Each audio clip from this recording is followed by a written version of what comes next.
জনগণের দৃষ্টিতে সফল সরকার হতে হলে নির্বাচনে ইশতেহার বাস্তবায়নে অক্লান্ত পরিশ্রম করতে হবে।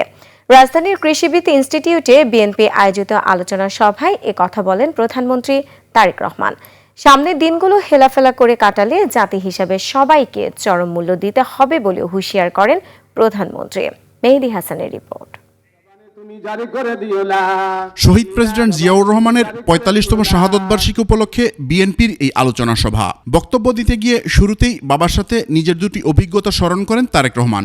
এই ঘটনাটি খুব সম্ভব 75-6 দিকে হবে ঘটনাটি। প্রধানমন্ত্রী বলেন, সামনের দিনগুলো একদিকে যেমন কঠিন, অন্যদিকে তেমনি গুরুত্বপূর্ণ।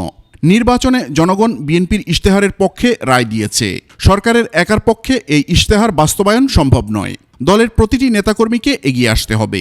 আমাদের যে 50 জন, আমি সহ 50 জন যে ক্যাবিনেট সদস্য আছেন, আমরা শুধু পরিশ্রম করলেই কিন্তু কার্যক্রমগুলি সফল হবে না। আপনাদের সকলের সহায়তা প্রয়োজন হবে। জিয়াউর রহমানকে সম্মান দেখানোর সবচেয়ে ভালো উপায় হবে তারই আদর্শের ভিত্তিতে তৈরি এই ইশতেহার বাস্তবায়নে সবাইকে শপথ নেয়া। যেই ম্যানিফেস্টোর পক্ষে বাংলাদেশের মানুষ রায় দিয়েছে, সেই ম্যানিফেস্টোকে বাস্তবায়ন করার মাধ্যমে একটি সফল সরকার শেষ করতে পারি।